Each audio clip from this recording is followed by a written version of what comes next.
calling after me.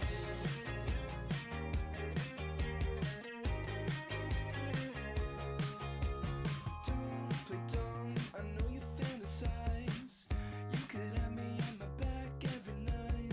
I don't mind the things that you've been doing. Think you need someone like me to get through it. And I know you can see we'll have people talking. You know we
everyone. Welcome back. We have another exciting discussion geared up for you here at the Politico Pub at the Munich Security Conference. So thanks to our pubbers here in the room, we are going to go ahead and have an excellent conversation here with my colleague, Paul McCleary, our Pentagon reporter based in Washington.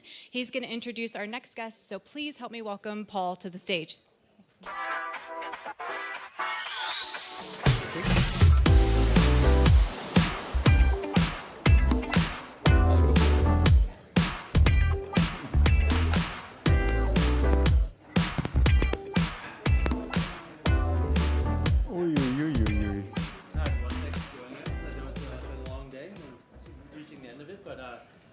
Pretty important and interesting discussion here that kind of touches on the changing nature of warfare as we see it. We see it kind of most explicitly in Ukraine, right? The Russian-Ukraine war. There's AI, there's uncrewed systems, which are kind of pushing aside the old kind of tank, artillery warfare.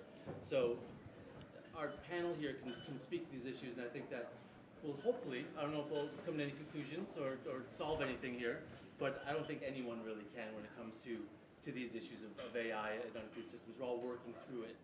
As we're kind of building the plane in flight. So our panel here will start James Apathurai. He's Deputy Assistant Secretary General for Innovation. Oh, it's not working. Deputy Assistant Secretary General for Innovation, Hybrid and Cyber at NATO. We have Metin Hakverdi, member of the German Bundestag and serves as the coordinator for transatlantic cooperation in the Federal Foreign Office, and Alex Panis, a senior partner and global leader of industry sectors at McKinsey & Company. So I think we'll kick it off with you, James, about the work at NATO here, right? The lessons we've seen from Ukraine when it comes to, as I said, uncrewed systems, AI. Stuff is flying all over the place. The Russians and Ukrainians are innovating daily, hourly, by minute. How are you absorbing that at NATO? And how are you looking at it? And how do you think you can kind of push the alliance forward and individual members to absorb these lessons and kind of and innovate? So, I mean, that's a pretty fundamental question, but thanks. I'd say maybe a couple of things. One is, I think the lessons from Ukraine, you have to look at them really carefully. It's not, in my view, that there's the old way of fighting and then there's a tech way of fighting and they're separate. It's not like that. It is the integration of AI and autonomy with traditional war fighting that we have seen. It's World War I and World War III at the same time. And that's made even more acute, and the reliance on autonomy is growing because, as we just discussed, we're also entering an era where jamming of GPS and communications at the front is becoming ubiquitous. What does that mean? You have to rely on AI and autonomous platforms to do what they're going to do because you're not able to. So I'll give you a little bit of an example. Based not far from here, which is operating autonomous assets in Ukraine. And what you see is drones flying on their own, AI, optical sensors, but they're connected to legacy artillery systems, 40-year-old artillery systems that also have AI modules.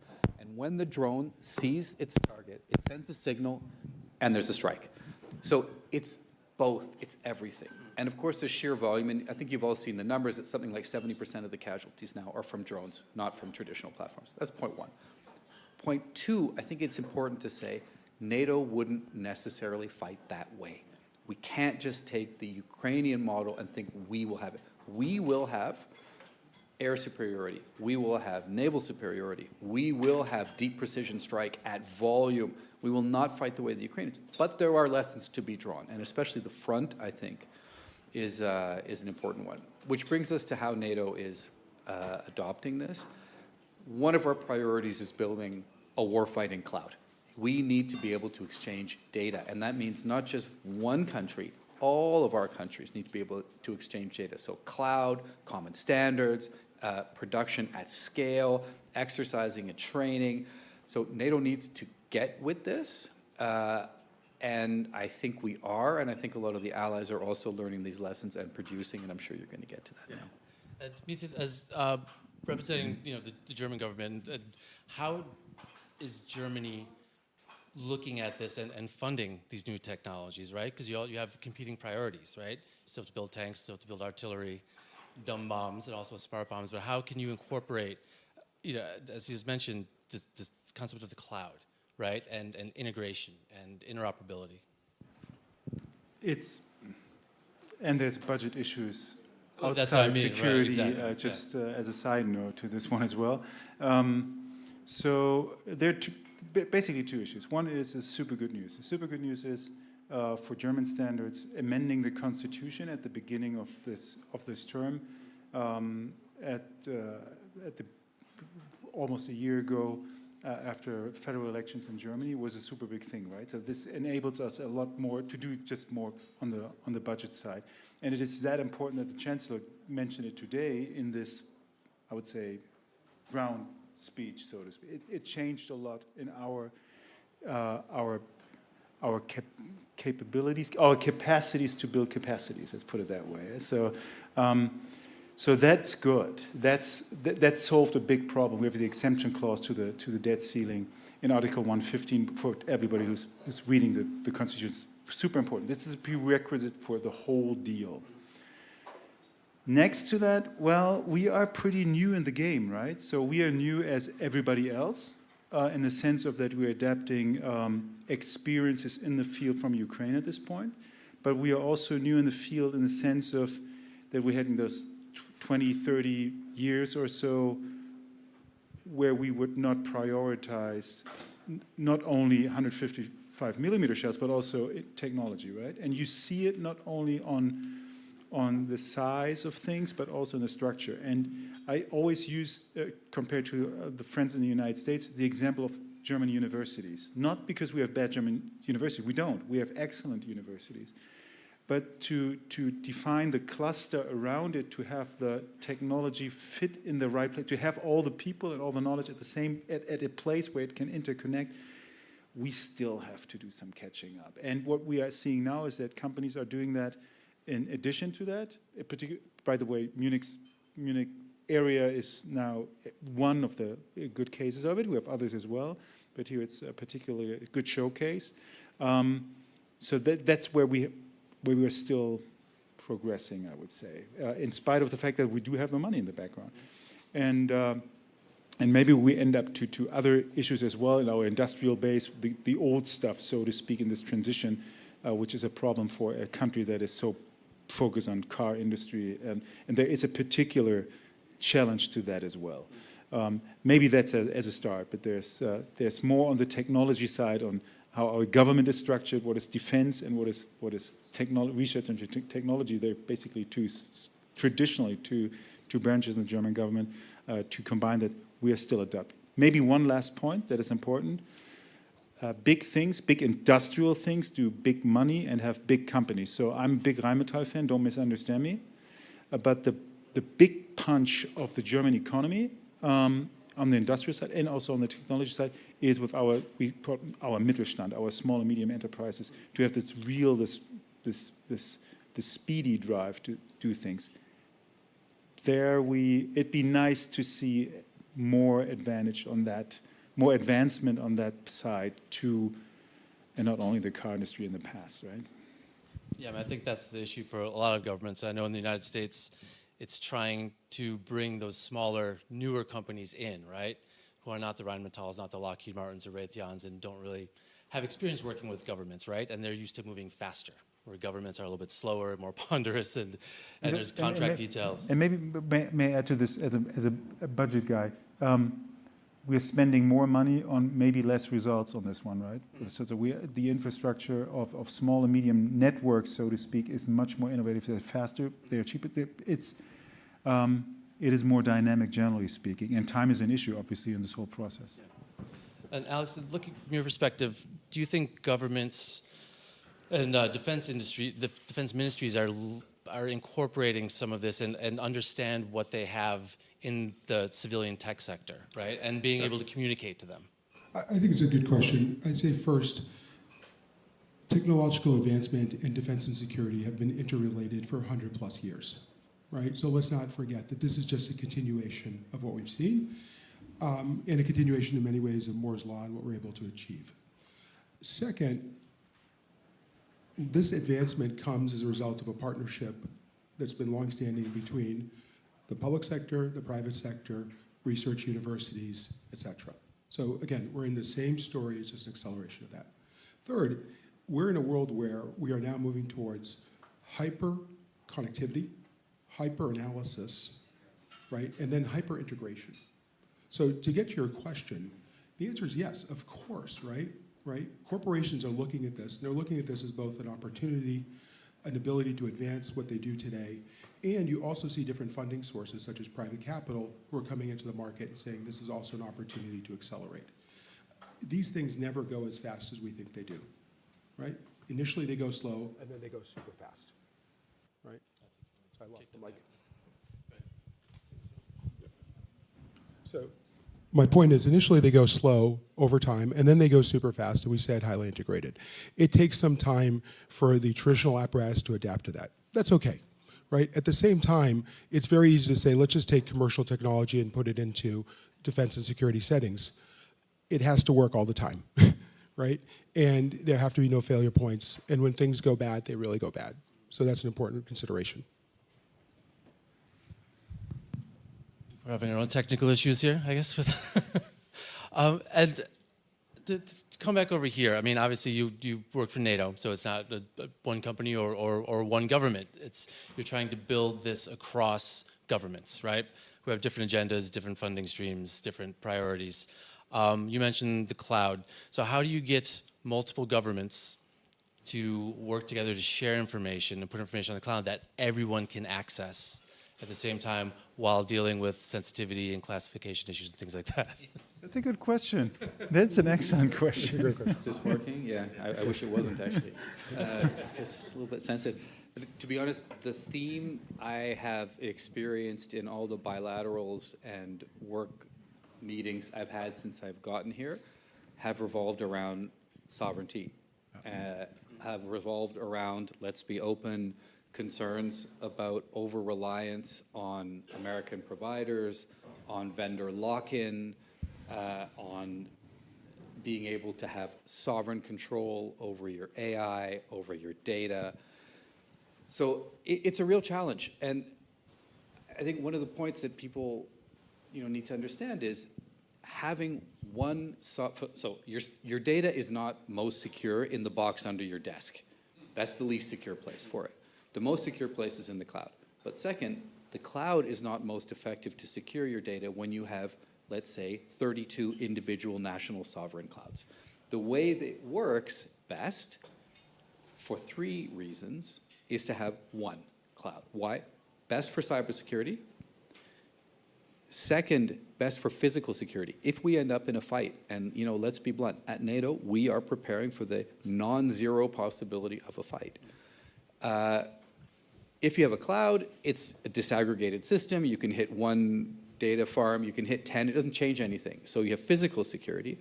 And third, what you were referring to, every piece of the puzzle from the edge to the center can work seamlessly together, and everybody's sharing data, and everybody's sharing information, and it's all moving safely and quickly around. So that's the model, the ideal design. Then the next question is, how would you do it minus the politics? And the way you do it minus the politics is having a common standard and creating basically a federated cloud. So yes, okay, there'll be French and German and British, but it all is plug and play together, and NATO builds the plug and play. And we make sure everyone's got the same standard, and then it's okay. And it's secure, so people have confidence putting their data. Then there's the question of politics. And what I hear and what everybody hears from ministers and others here is, well, okay, but how can we be sure that the kill switch won't be hit or that it won't be updated?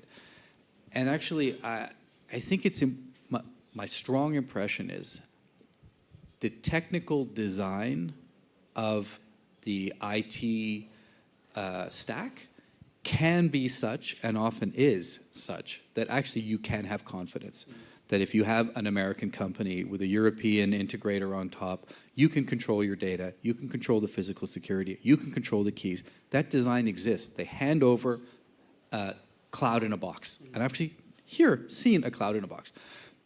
I think one of the challenges we have is explaining the technical design in a way that is resonating politically, you know, because people don't understand it. And then they're like, okay, well, I don't believe that.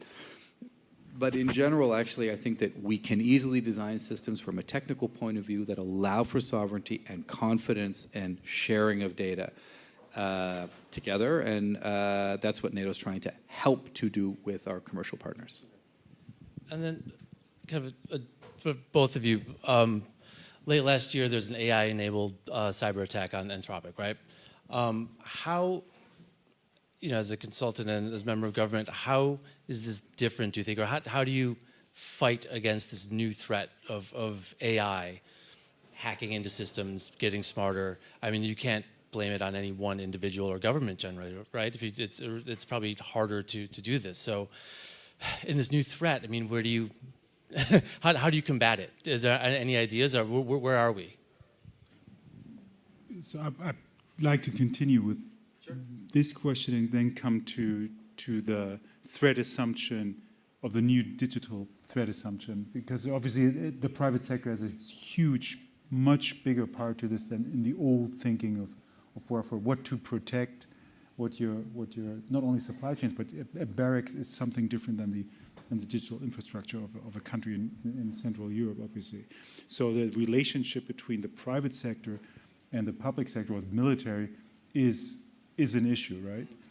But the other one, because this is Munich, so we have to talk about this, about the reliability of trust, generally speaking. And I'm talking of two issues. One is the technical, well, you said something about it, but the other is a political one that doesn't have to be necessarily connected to the technical issue. It is a political issue whether you trust the government or not, even if you explain very, very thoroughly that we are still not having a kill switch on an F-35.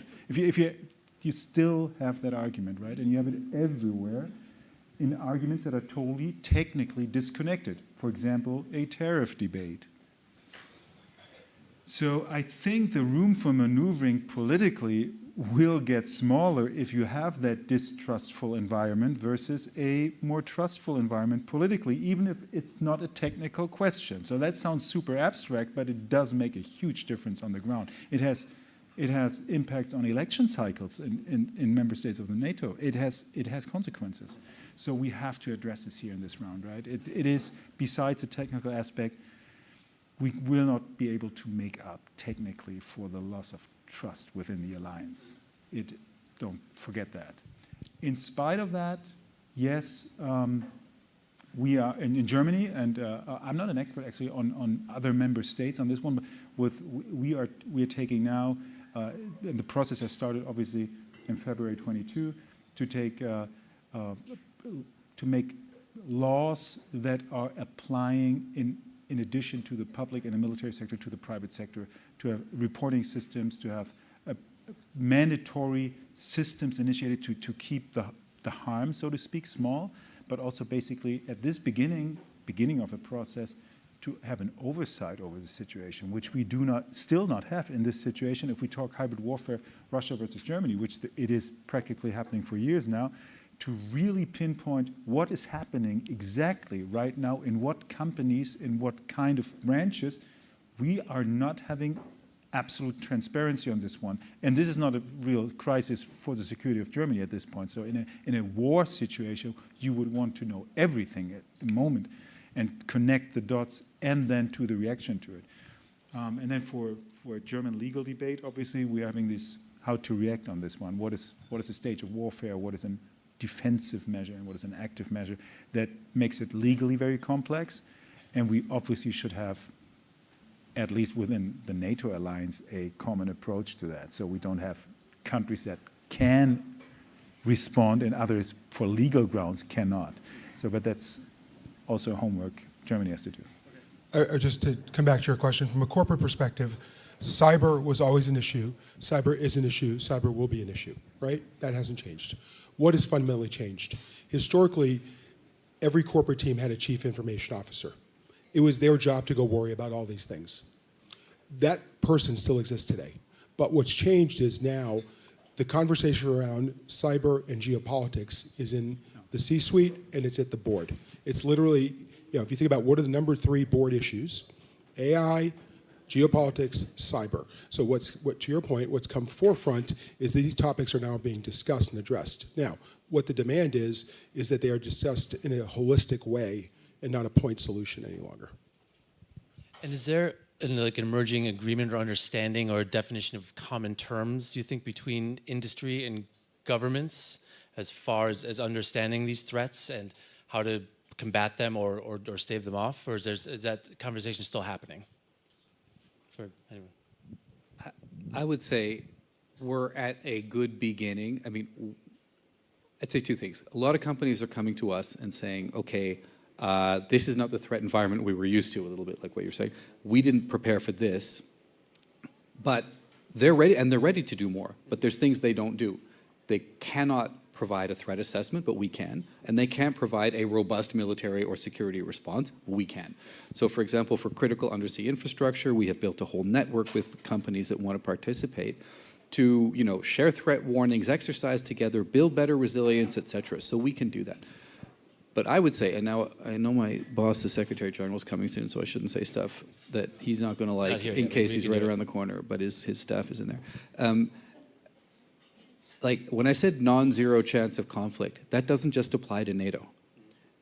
I really believe companies need to understand that they need to prepare for conflict. And what does that mean? It means they're going to be targets, and we're going to rely on them for our societal resilience. So if you look at what happened in Ukraine, and then the dependence of Ukraine on, for example, the hyperscalers, to secure their data, to make it possible for their government to keep running, to defend their cyber networks, to rebuild their cyber networks, to keep the banking system running, to keep the water running, to rebuild it and rebuild it and rebuild it, and the energy infrastructure, which is constantly under attack. Well, if we're in a fight, that happens to us. So are the companies on which we depend, not just the critical undersea infrastructure operators, but everybody else, thinking through what that means to be targeted and to be relied on in a state of conflict? I believe every company needs to have somebody thinking about that and empowered to think it through and make some changes. And from your both perspectives, do you think companies are doing that and communicating that to governments, and are governments communicating that to defense firms? I think it's early days, right? In your question, are they doing it? It's early days, right? And I think many of them are realizing that they have to get serious, and they have to wake up, and they have to realize that they work in a global environment, they have global threats and challenges. Those challenges are no different than what our colleagues in the public sector are facing and trying to make us aware of. 2, my experience is the cooperation between the private sector and the public sector in these areas, when you get down to real topics, is actually quite good. Yeah. And I think we would all be heartened to see how good that dialogue is and how helpful our private sector and public sector discussions are. I've actually not seen an example where people are saying I wasn't getting what I needed. If anything, they got all the help and support they did, and they realized they had real vulnerabilities and weaknesses that they had to overcome. I don't know about big companies, but small and medium-sized companies, there is a challenge. It is in daily life. I believe the biggest challenge is the definition of warfare and when the crisis starts, so to speak. So if bombs are being dropped on our country, then there is a public knowledge about the crisis. So, but if we talk about cyber warfare and sabotage, where is that point, so to speak, where everybody is, in a sense, knowing, so I have to chip in something in now, otherwise everything goes down the drain. So, and sometimes I see that in media, in news, that things get pinpointed, and sometimes I think, guys, we are not even up to par concerning the railroad system in Germany, and that's a pretty simple stuff, right? So I think it is still a process, and this is, as a politician, time is an issue, and we don't want a situation like in Ukraine, but there are times before that, and we have to get better. We have to get better. We have to push on that one. There's still a way to go, because our society, seriously, we are so super vulnerable. People, and I mean politically vulnerable, not only technically. People get pissed in Berlin when the train is not coming for 2 hours. Think of that you have no electricity for 2 days. Think of that just for a second, what would happen to the society. So yeah, we have to improve. We are vulnerable, and without panicking, everybody's doing our job. Yeah, I have teenagers, so I can't imagine a life without electricity in their phones and devices. But speaking of time, we're out of time. Thank you, everyone. I wish we had more time to talk about this stuff, but stick around for Politico's Dasha Burns speaking with NATO Secretary General Mark Rutte coming up next. And give a round of applause for our panel, please.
Welcome back to the Politico Pub here at the Munich Security Conference. For those of you joining in person, welcome. For those of you online, a hearty welcome to you as well. I am going to introduce my colleague, Dasha Burns. She is our White House Bureau Chief and the host of Politico's The Conversation podcast, because her next guest needs no introduction, but I'm going to let her do that. So please help me welcome Dasha to the stage.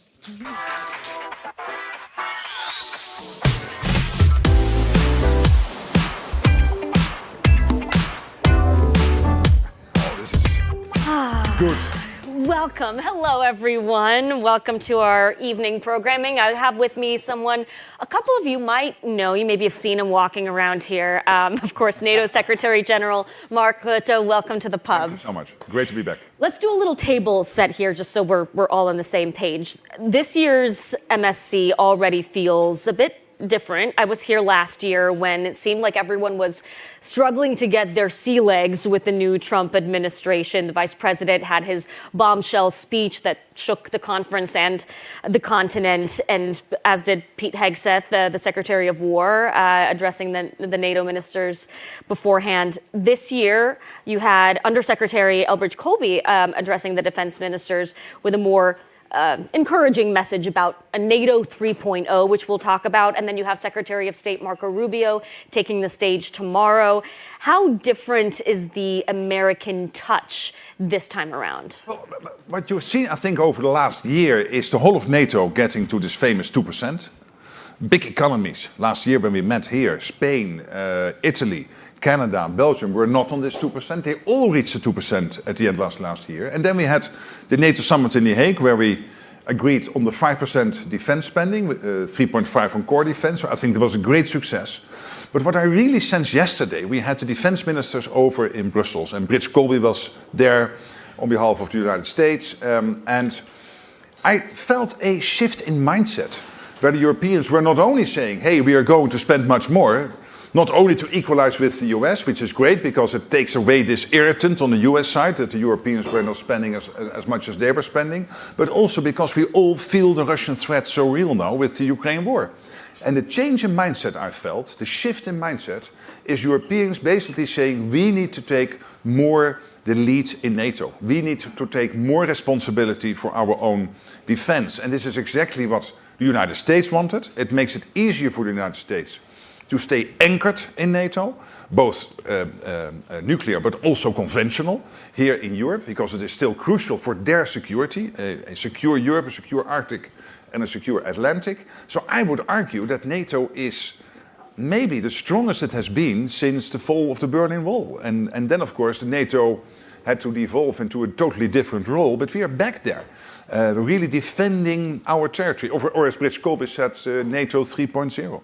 NATO 3.0. You know, last year you mentioned Ukraine. The war between Russia and Ukraine really dominated the conversation here. This time, there are a lot of topics that have people going, whether it's Greenland or Venezuela or the Middle East, as well as Ukraine and generally the partnership across the Atlantic.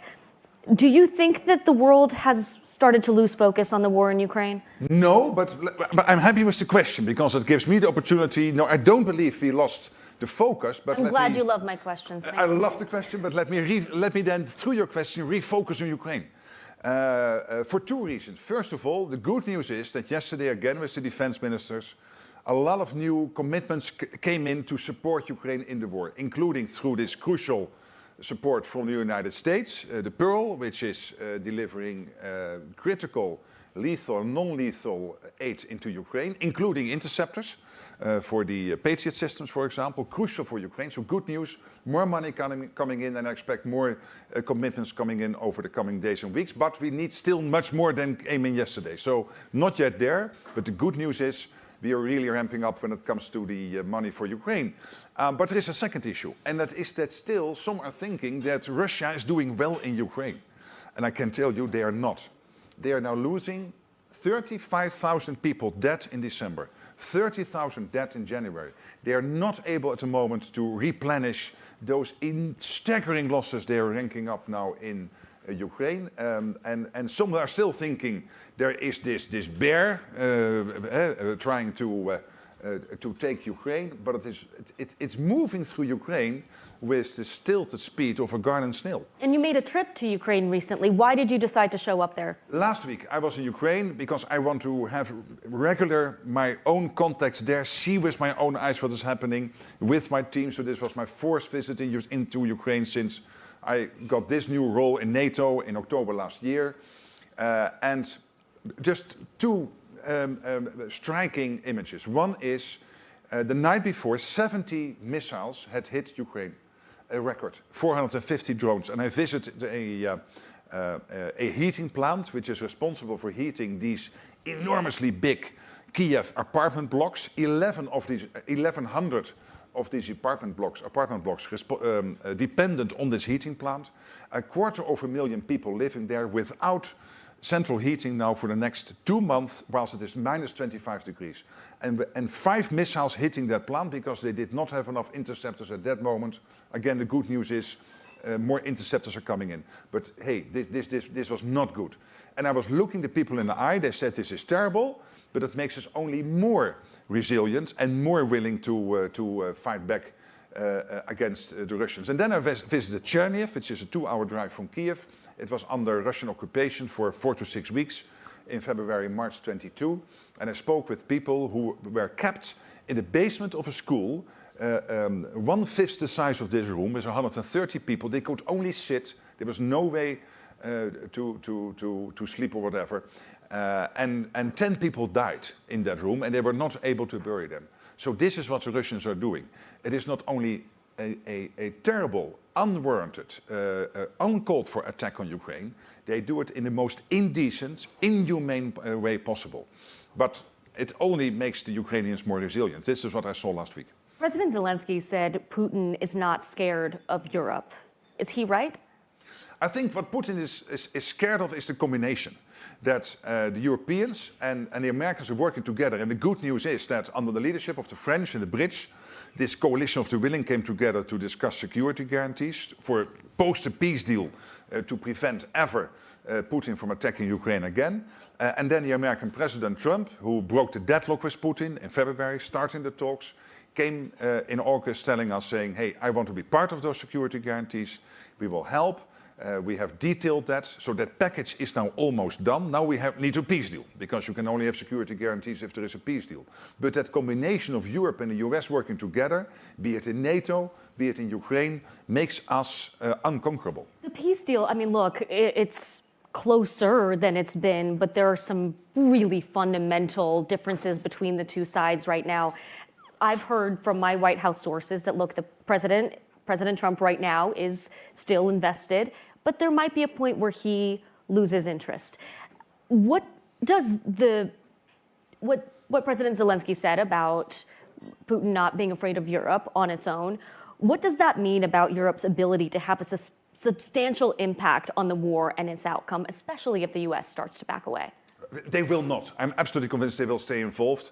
As they are totally committed to NATO again, as I said at the beginning of our talk, because the Europeans are stepping up, and that's important, and taking more of a leadership role in NATO, and taking more the lead in NATO as a continent, which is crucial. The issue is this. The only one who was able to break the deadlock with Putin was the American president. He is the leader of the most powerful nation on earth, the United States. 25% of world economy, the most powerful military, and he personally is totally committed to get this deal done. It takes time. His team is Jared Kushner, Steve Witkoff, Marco Rubio. They are working day in, day out to get this done. But of course, Putin has to play ball.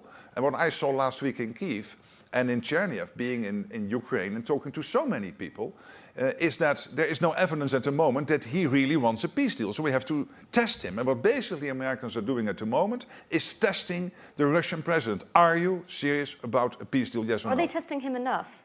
Absolutely. I think they are doing everything they can to get the peace deal done, and I really think we can commend them for that. You know, some of my colleagues have been talking to officials here who say that the United States is really laser focused on China as a threat, but don't engage enough about Russia when it comes to the threat it poses to Europe and to the United States. Do you think the U.S. is sufficiently focused on Russia as a threat to European security. Yes, and you have seen what Brits Colby said yesterday to the defense ministers, because he published his speech. And you can see there that the United States acknowledges that, yes, they have to pivot, of course, more towards the Indo-Pacific. And that's one of the reasons why the Europeans have to take more care of their own defense, with still a strong US presence, both conventional and nuclear, in Europe.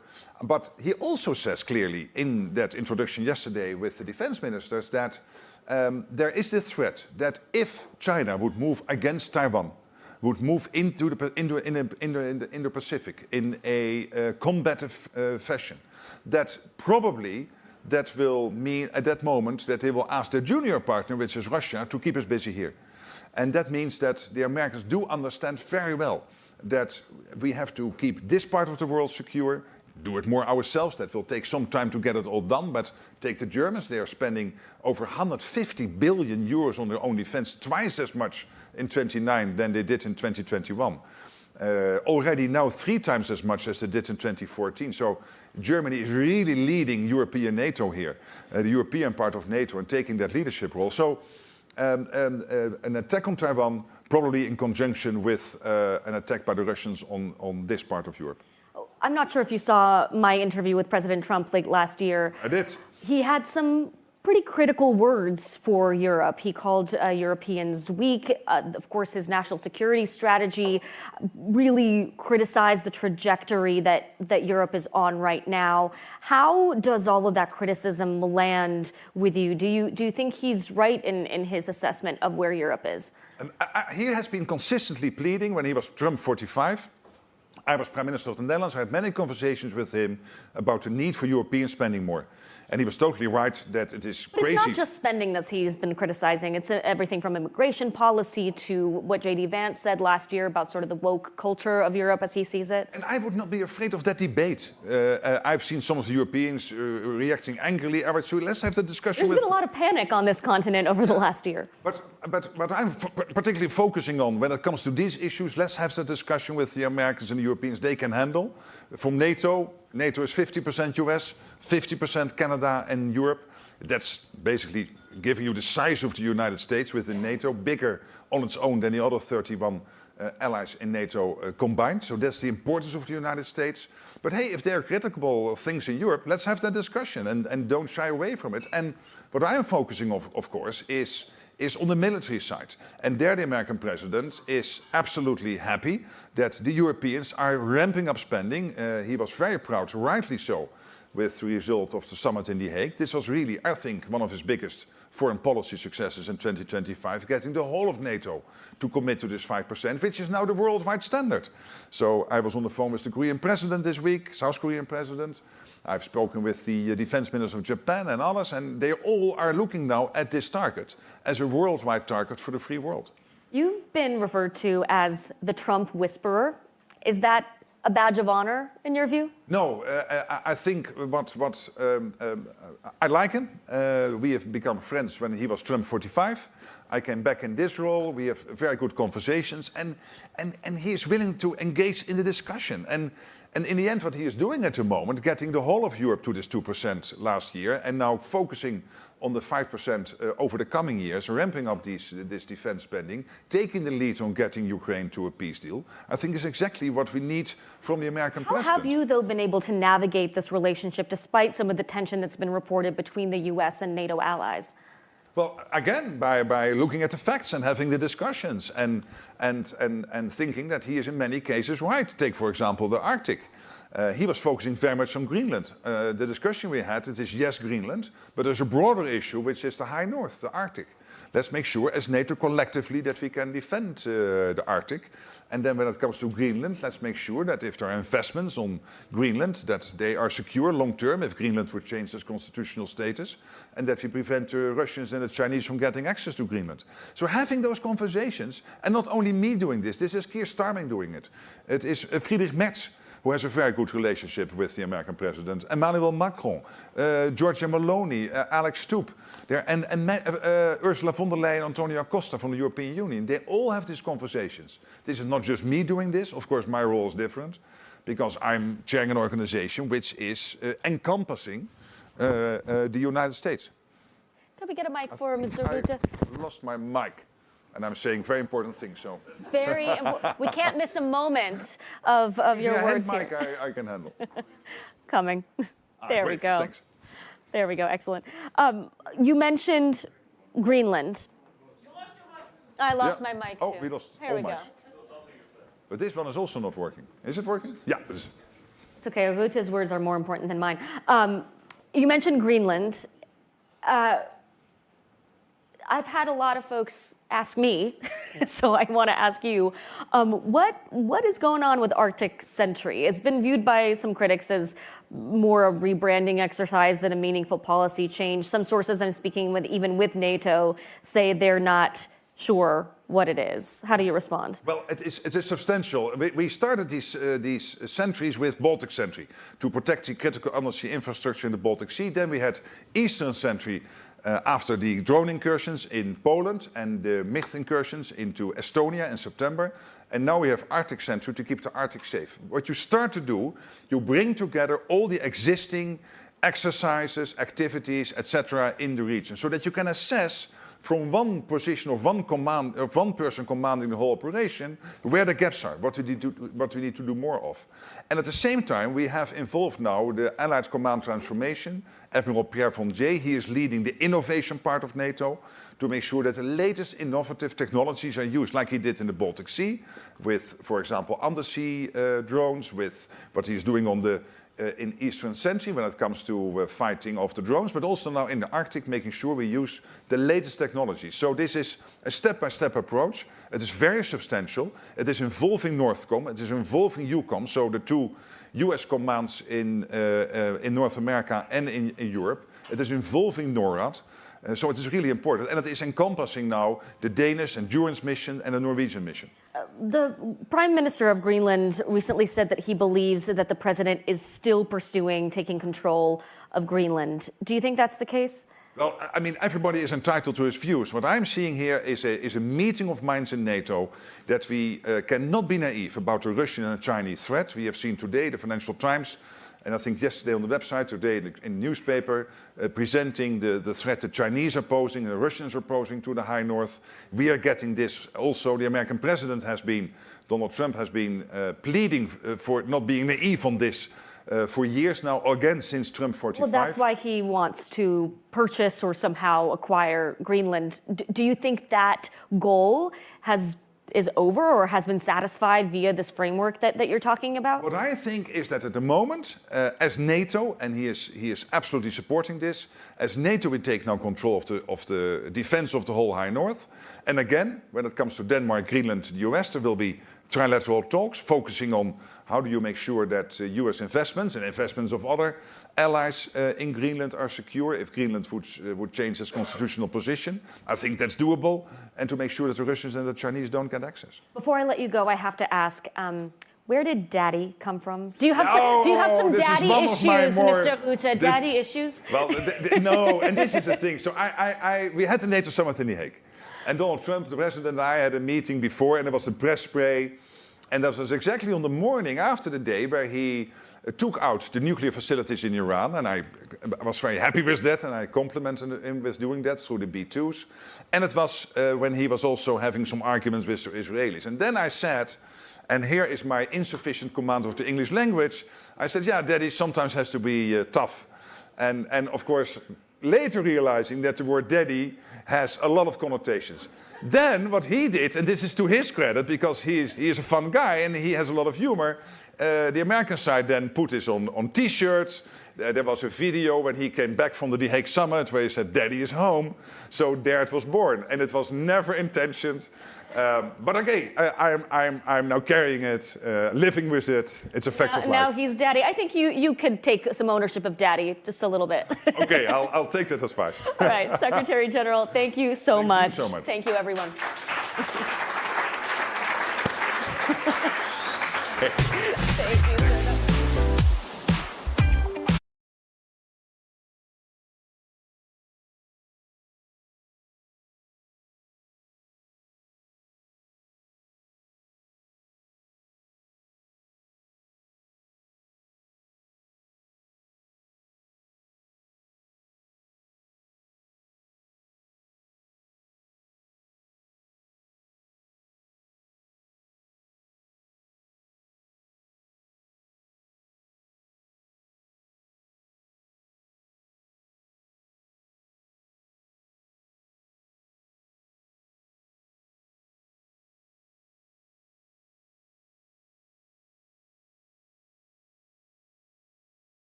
Pub here at the Munich Security Conference.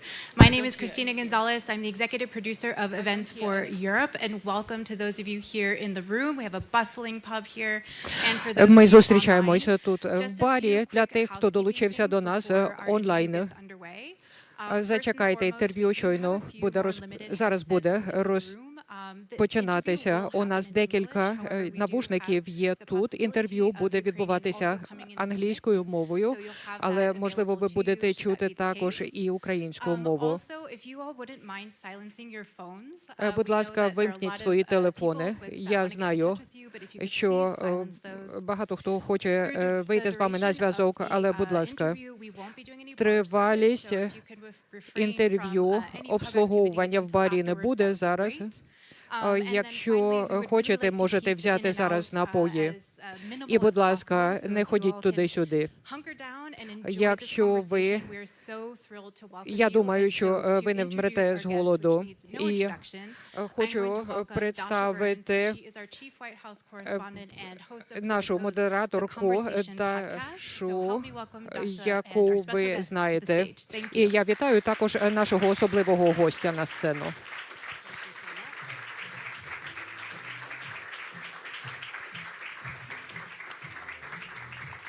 Wow, packed room here. Дуже багато людей I think тут. my guest here Я думаю, needs no introduction. не треба говорити вам, хто мій гість сьогодні. Це президент Володимир Зеленський. Я хочу спочатку перевірити переклад. Ви взяли навушники. Здебільшого інтерв'ю буде англійською мовою. Але, можливо, будуть інші мови. Перекладачка говорить в навушники. Ви чуєте? Так, я чую. Yes, I hear you, but you're a little bit later. So we already stopped speak. Well, thank you so much. Дуже дякую, що ви знайшли час для інтерв'ю. Thanks a lot for finding time for this interview. Now they translate you in English. Interesting. Very interesting. Зараз я чую переклад також і англійською мовою. Для нас велика честь, що ви тут. Хтось, можливо, не знають. У мене суміш українського акценту і англійського. Я народилася в Україні. Частина моєї родини ще знаходиться в Україні. Оця невеличка дівчинка, яка стояла на зупинці автобуса. Ну, це сюрреалізм. І зараз я вітаю вас для цієї дуже важливої зустрічі. Thank you so much. Thank you for invitation.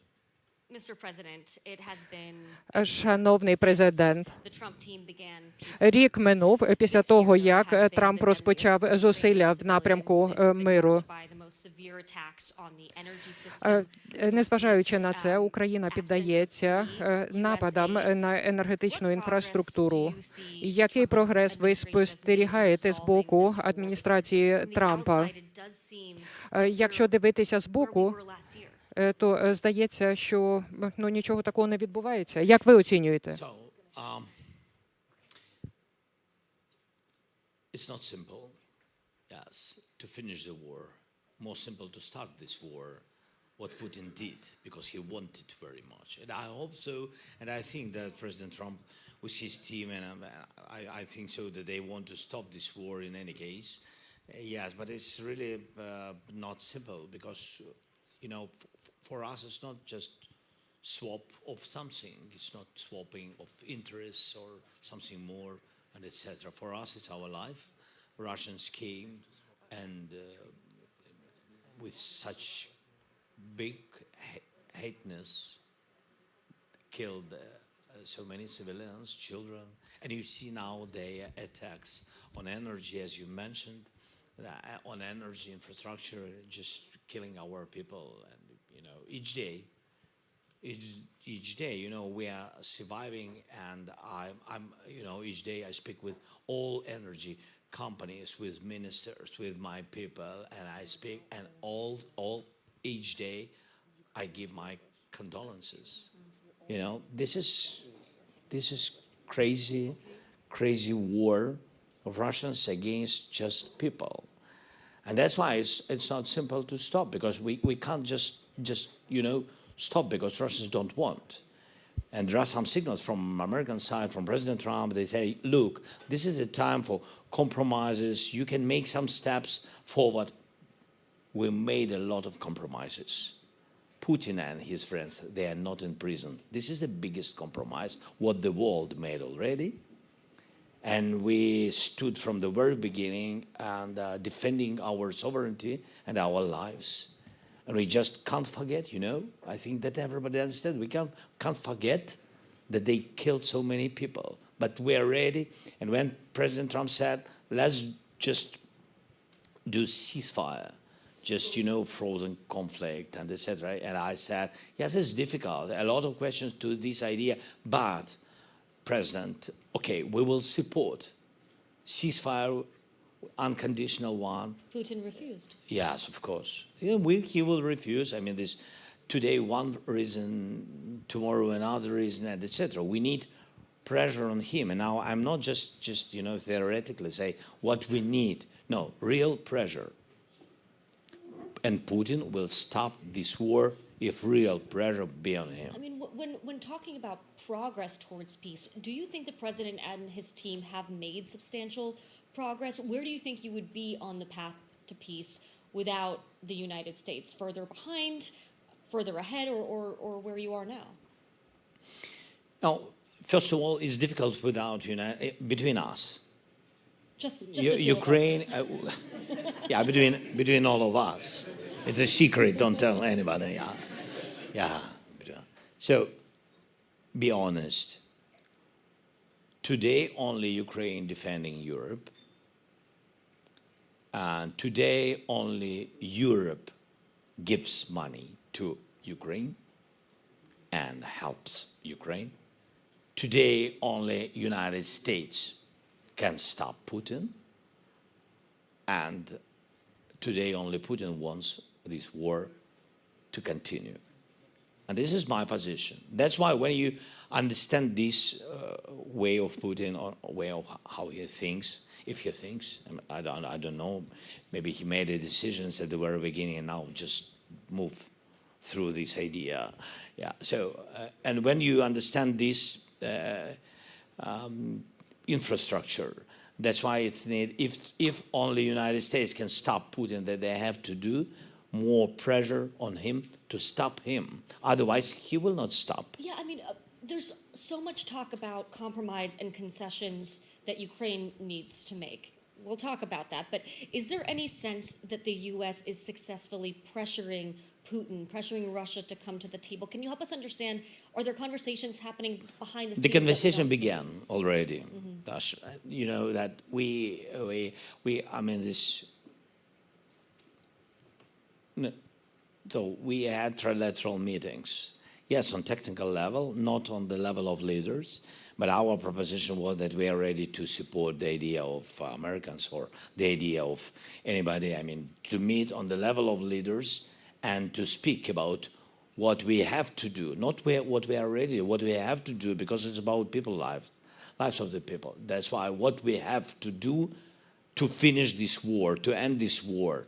So it's trilateral meeting or on the level of leaders. And I think that what Americans did, what the team, Jared and Steve, what they did, the team of Trump, President Trump, so they moved Russians to trilateral meeting on the technical level. Sorry to my team, maybe they're here, they are friends, but I said technical level, so I'm very sorry. They're not here, so technical level is good. So, I mean, this seriously, so we had such meetings, trilateral meetings, 2 of them in Abu Dhabi. Before this, we had meetings in Turkey, but it was not really in the same room with Americans and with decision makers. So now we have this, and the next meeting will be in Switzerland. This is where we are. We begin to work on security guarantees, document bilateral one with the United States, what we can get after this war will end. And from the United States, hope we can sign this document because it's ready. And we began to work on prosperity package, some documents, how to renovate Ukraine after the war. This is where we are. Do you get the sense that Russia is taking this process seriously, or do you think they're playing games?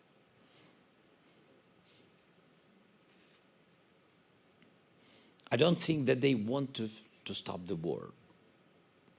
I think that, but they can if in such circumstances, under pressure, it can be. That's why until there is no enough pressure, they play.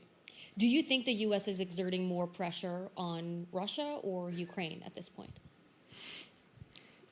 I think that they try to do both sides. What do you think about that? What I'm thinking? Too much people, what I'm thinking.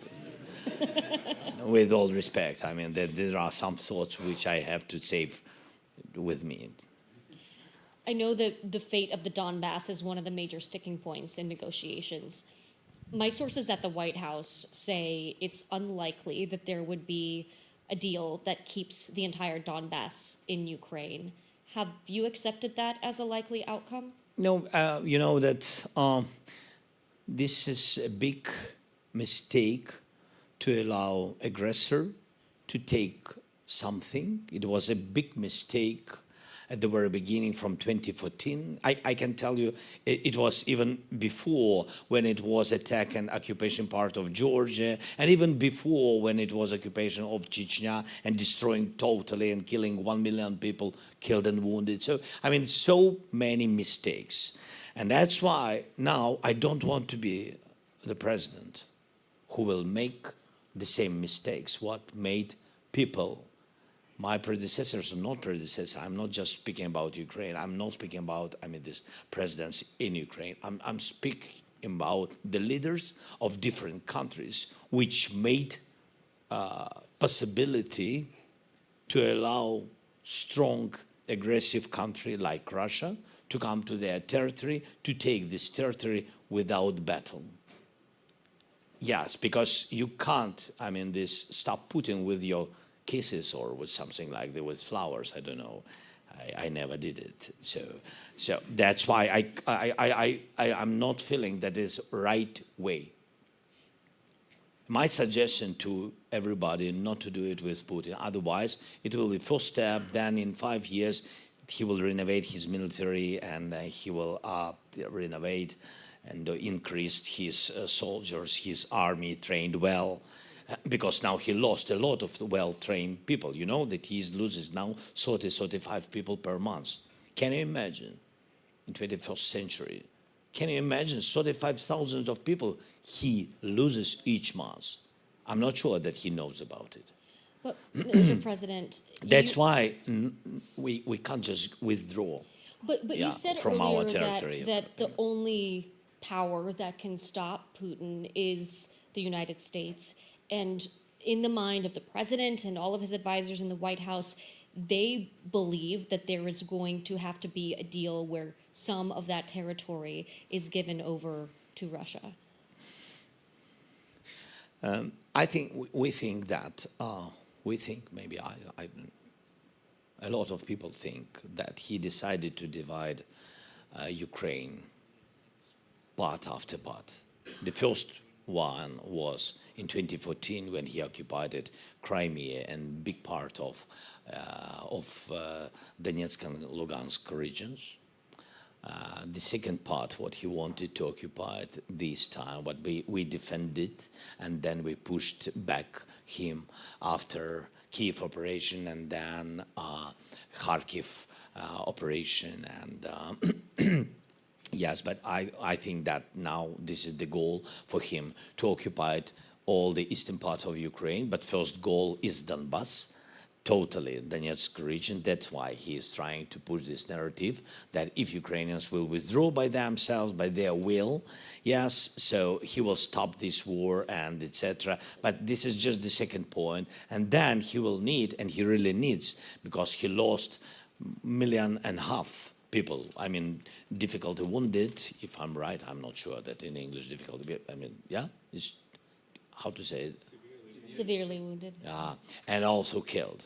Yeah, so together, that's why he lost a lot. He needs time, he needs money, he needs to be out of sanctions, he needs to increase the number of his soldiers, he needs army 2.5 million, something about this, not less, and then to occupy us, to come and occupy us. This is the goal.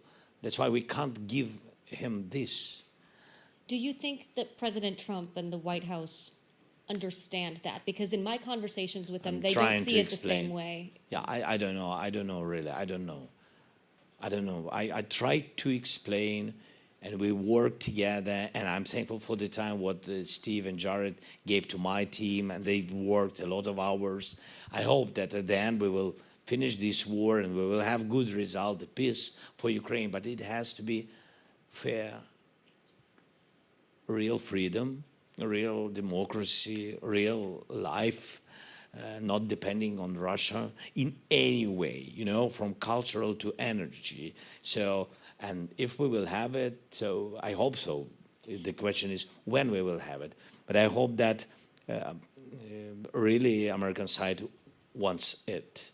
But if they understand all these details, I don't know. I think it's not simple. What I see that they give more signals that Ukraine has to make compromises and not Russia. And I think that this is not right position because, and of course it's more simple. But does that put you in a tough spot because What I have tough, what? does that put you in a difficult position because it is ultimately the United States that has the most power in this situation, right? As you said earlier. Sometimes I say to myself that I'm not in a difficult position. My people, our nation, the Ukrainians, they're in a difficult position, but they are very strong people. They're in a very difficult position. Me, I think Putin also in a difficult position because I can speak with you and shake hands, and I don't afraid, and I want to be free, and I want to change after politics, after everything. I want, you know, I want to. And you're here. Yes, I'm here. You see, can you imagine? So I'm a free person, and I think that, and I'm younger than Putin. You know. No, believe me, this is important. He doesn't have too much time. You know. Not too much time. Yes, God bless not too much time. The conversation on territory and security, that can sometimes feel circular. You know, Trump doesn't want to finalize security guarantees until an agreement on territory is reached, but you don't want to agree on territory before you can get those security guarantees. No. How do you solve that? We didn't solve it yet, yes. Because I think that... That's the big impasse. Yeah, no, but I think that the question, even let's speak about the order first. Yes. What has to come? That's the question about the order, because that seems to be one of the sticking I will tell you that what I think that when you want to have, first, when you want, it doesn't mean that we will agree. Just let's start from this. When you want to have some compromises from people which are under attacks, which are not aggressors. And when you want to do it, what you give them? They don't trust anybody. They don't trust anybody because we had Budapest Memorandum. That was just security guarantees. We gave nuclear weapon and other different weapons and a lot of jets and etc. Dozens of jets. And yes, we gave it. And we've got security guarantees that our sovereignty will be our, and we will have independence. At the end, we don't have those weapons, and we don't have security guarantees because Russia came and nobody attacked Russia. Nobody saved our independence. It's true. Yes, it's true. That's why it's understandable why people don't trust, because they are not in fantasy life. They are realistic, and they lost very, very. I mean, their families and their houses and their way of life. That's why people have to see what security guarantees will be. What if Russia will come? And a lot of them, believe me, that a lot of them think not what if they will come. They think when they come again, because they are sure that Russians will come again. And they just say, no, we will not run away. We just want to hear, what does it mean? What is the price? What does it mean, security guarantees from the world leader, the United States of America? Strong leader. And our American friend, they prepared security guarantees, but they said, look, first, swap the territories or something like that, and then security guarantees. So that's why I think first security guarantees. Second, it doesn't mean that we will give our territories, because there's different questions. Security guarantees, and we are ready for compromise, but we are ready for what kind of compromise? Not for the compromise what will give Russia to renovate quickly and come again and occupy us. So this is important thing. This is where we see, how we see priorities. But I think in any way that security guarantees will work only after Congress will vote. So what to be afraid of? I don't understand. So we will sign with leaders, we will sign security guarantees for Ukraine. It's a great signal for people that, look, America will help you, will support. Europeans will be together with you. If Russia will come again, this is a great signal. And then speak with Ukrainians what you are ready to do. And this is the second point. So you are calling on Congress to act as well? Yes, that's why I said, but in any way, the security guarantees, it's written in 20 points plan, in other documents, it's written that security guarantees will work only after Congress will vote and only when the war will end. So what to be afraid to do it in this order, to help people to trust again. So what have you heard from the Trump administration about why they're not comfortable with that order? They want, I understood they want to do everything together. All at once. Yes, but the question, what does it mean all? Well, the president passed the one big beautiful bill. He likes things in one big package.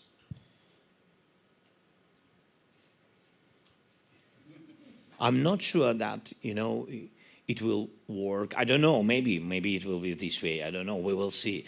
I think your shrug says the question of a lot. sense, not to do something immediately with salute and etc. and everybody's applauding. It's about people's lives. Yeah. It's about our lives. We don't want to applaud Putin. I don't want to applaud him. Great. This is a victory. For whom? People who lost the child. It's not the question of territory. It's not the question of anything, because the person lost a child. They don't want to applaud Putin in any way. In any way, never. I think this is understandable. That's why I thought that we need to choose right way, to find a way how to finish this war, not to lose moral of these people. Because there are a lot of people who have only moral, level, and that's it. Because they lost a lot of things. And a lot of people who love their country, just their house in Ukraine, and they didn't run away. And they live under all these shaheeds, thousands of missiles. And what have I to say to them? Look, that's a great idea. Let's withdraw from your flats, from the eastern part. There, 200,000 live there in this people. 200,000 now live, much more during the peacetime. But now 200,000, I have to come to them, to each apartment, knock and say, look, great idea. Forget your house, forget everything, your relatives, everything. Go out from your house, because this is the great idea between big bosses. The war will stop. You read my mind, because my next question was actually about that. You know, my family lives in the Donbass in Luhansk, and they didn't leave. They've been there. My grandmother, her whole life is there. She refused to go. She has to go to our part, which we control. Well, the complicated story there is, it is more complicated than I think some people in the West realize, because where my grandmother is, they've been under occupation since 2014, and the full-scale war has made life even more difficult there. What is your message to the people of Luhansk and to people in Donetsk, in those areas that are, you know, on the edge of occupation, where they don't know, will they be in Russia or will they be in Ukraine? It's this is a long dialogue. Really, I'm not sure that we have the time. Not too much, 16 minutes. No, I mean this. It's very difficult to. I mean this. It's again. It's not about lands. It's about, are you Ukrainians or not? So before 2014, we lived in one big country, and we realized that when Russians occupied it, partially people stayed there until now because of different reasons. I don't want to discuss reasons, really different reasons. But the question is to them, if they still there and they didn't go to the territory which control real Ukraine, which are under our control. Which is not occupied. Which is not occupied. Why they didn't come? If they couldn't, it's one reason. But the most important, there are people on the temporary occupied territories, and they're really Ukrainians. I mean, not about nationality and not about citizenship, that they really in their heart, in their brains, and etc. It's very difficult for them. I know there are some teachers, you know, that they come to the schools and they have a lot of problems because they tried to give real information to the children, real history of Ukraine, not changed by Russians. There is very little true information in that region. It's very difficult. Yes, it's true. What to say in any way, all these territories, it's a territory of Ukraine, of Ukrainian people, because the history is there, because a lot of talented people been born there and live there. All these territories are in books, in stories, in music, in songs. You can't just clean it. You can't. Even if all the Russians will want it, they can't do it. Here in Munich, I was here last year, and Ukraine was really the dominant subject. This year, the US is talking about occupying or seizing Greenland. There's a regime change in Venezuela. There's possible strikes coming on Iran. There's a lot of conversation about the transatlantic alliance here. Do you worry that Ukraine is fading from the American consciousness? I have to worry in any way. We need to focus on Ukraine, not because of other reasons and other wars are not important. No, everything is important. We need not to have wars because it's about casualties, it's about losses. Everything is important, but I understand when we lose focus on Ukraine, it was not only once. Now, we had it during all these years of the war, but when we lose support, we'll lose focus, we'll lose initiative, geopolitical initiative political. For example, we had communications with Americans each day, or you have it once a week, because there are some other questions. Has the communication gone down? It's good that we know their phone numbers. Understood. Yeah. We never sleep. You know, President Trump doesn't do much sleeping either. I'm sure you know how to. Because of us. You're keeping him up at night. Not of course, yeah. But he wants sometimes to speak early in the morning, it's true. Or late at night. I've been on phone calls with him at very odd hours. We have different early mornings. Yes. Different time zones. Yes. The tension between the US and European allies has flared recently, especially over the fight over Greenland. That has nothing to do with you, but does that sort of tension between the US and the EU hurt the Ukrainian cause?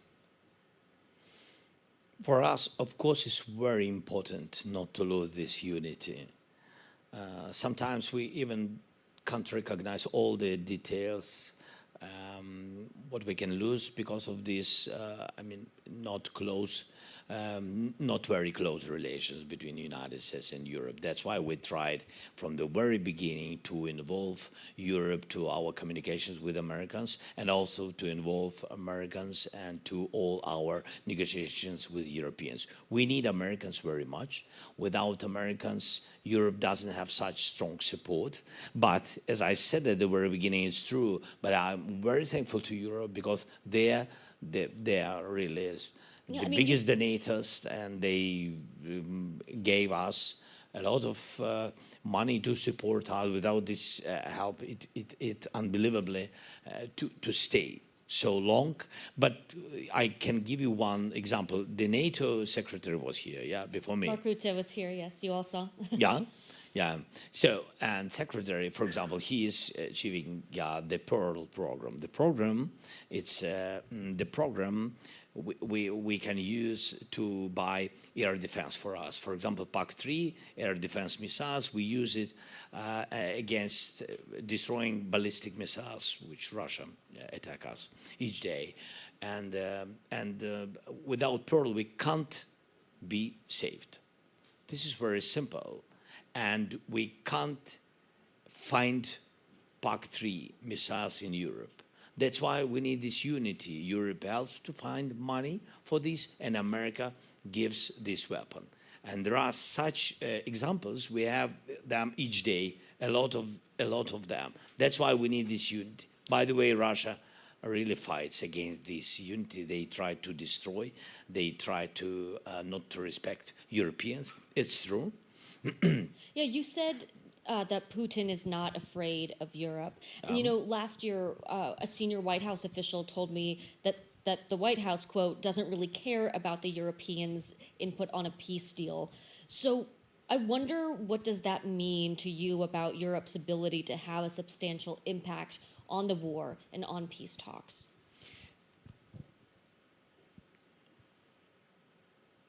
Putin really doesn't respect Europe, but it's in his interests. He tried to divide Europe, and sometimes he was successful, but not totally. And it's great that Europe now in a good shape.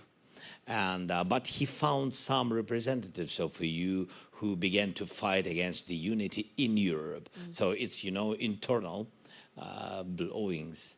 Yes, but this is what Putin wants very much, because he tried to take off sanctions and take off frozen assets back to him. For this, he doesn't need unity, and he doesn't need strong Europe.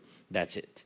And he tried to decrease the help for Ukraine. At the very beginning of new administration, as you remember, that was the signal to frozen intelligence and some missiles, air defense to us. And then we defreeze it. We found a way and how to manage it. We found the dialogue between me and President Trump. And then we involved Europe and found a way how to work together.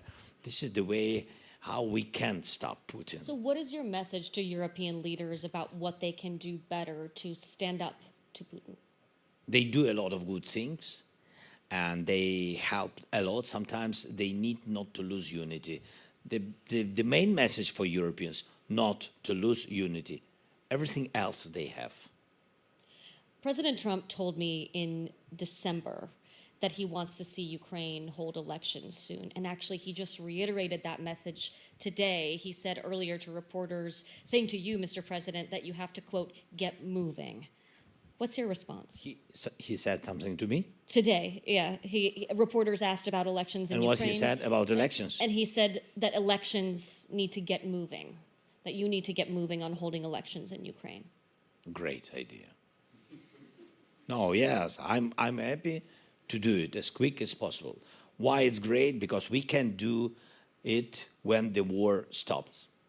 It means that if we can do it as soon as possible, it means that the war will end as soon as possible. And I hope that the President of the United States will do the best for this. He can, really. So to be clear, you will not consider holding elections until the war is over? No, if it's possible, we need security for this. We need ceasefire for this. I mean, this. So maybe not necessarily an end to the war, but a ceasefire or changing the security law guarantee. in such circumstances. Changing the law. We need to change the law. Our parliament can do. I hope so. But you know that it's interesting that you know that 90% against elections now. 90% of Ukraine. If it's interesting for somebody what Ukrainians think, though 90% are against because they understand that it's terrible how to do it now, how to do elections during the war, under attacks. It's terrible how our soldiers will vote, and they are defended. They have to vote. We have to hear them. It's terrible how 8 million people which are abroad will vote, but they have to choose the president.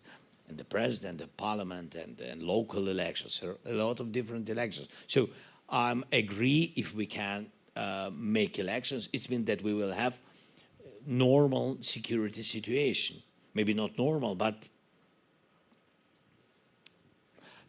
as I said, ceasefire. So if President Trump, and I think that he can, if President Trump will give me pushing Putin ceasefire for 2-3 months, we will do elections. How do you want to see the president pressure Putin? In your dream world, if you could ask the president one wish. I think so. He has to give us security guarantees, strong security guarantees without dialogue with Putin, because it's security guarantees of President of the United States, You not think of that Russia. will put pressure on Putin to give you security guarantees? I think 3 steps. Okay. Give us security guarantees, very strong. Then give us the package of reconstruction of Ukraine. It's the second step that we will renovate. It's mean that the peace will come. And the third point, to call Putin and say, look, you have to stop where you now. We have to freeze the conflict now. And then we will meet trilaterally on the level of leaders, and we will manage how to finish this war. But we will do it only in diplomatic way. After my phone call, the ceasefire has to come and people have stopped to die. This, what President Trump can do. It's not my suggestion to him. He is the President of the United States. I can't suggest him. Maybe he can find another way, and maybe he will be right. But I think that he has to say it. But if not, if Putin will say no, yeah, President Trump has to give us everything what we need to save us and to defend us and to stay strong. But I think that we need to finish the war, not to continue, this war, not to continue this fighting. That's why I think he can do it. Total sanctions. It's been total.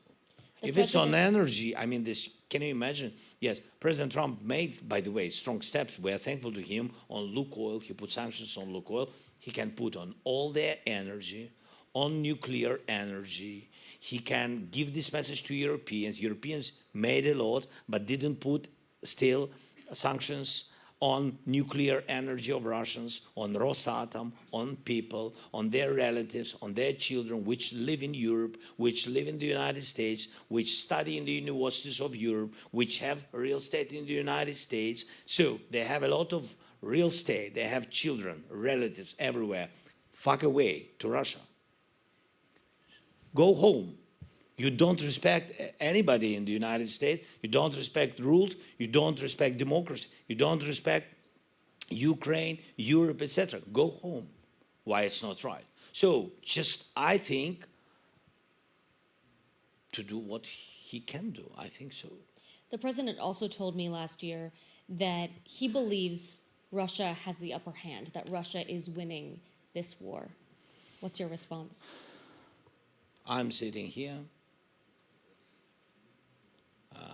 our army, heroic people. We have independent country. We have sovereignty. We are in a very difficult position, but Russia is not winning. They're losing dozens of thousands each month. And as I said, I think at the very beginning of our conversation, I'm not sure that somebody is winning during the war. I'm not sure, because so many losses. Russia is not winning. And I think that's only crazy people who likes, I mean, so many death people, dead people, so many losses. Only they think about how to win, how to occupy everything. I mean, what the price of this victory?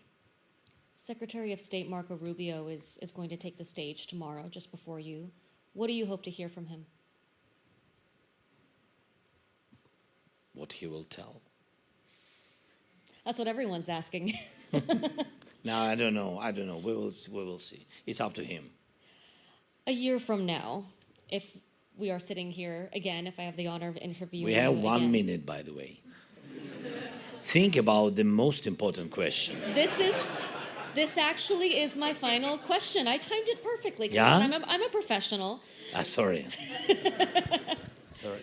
A year from now, we're sitting here again. What is the conversation about? In 1 year. What are we talking about in 1 year? What do you hope we will be talking about in 1 year? And are you still the leader of Ukraine?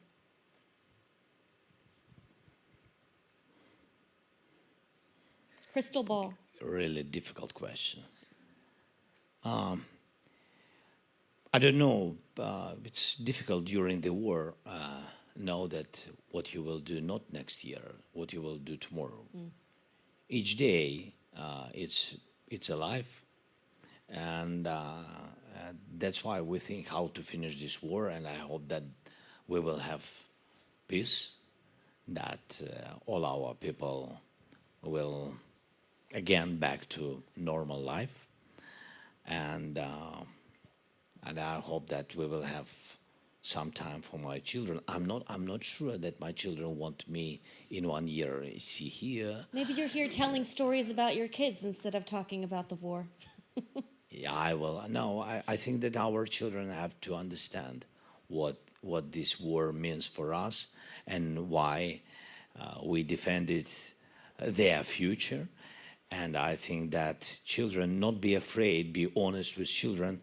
And I'm not sure that our children are small. I think they are already adults, because, for example, my son his age is all this war. I mean, he is 13 years old. So this war is almost 13 years from the first 2014 occupation. So I think that they know a lot about this war, but they need just time with their parents. Yes, and I think this is the most important. And I hope we will speak with you about how to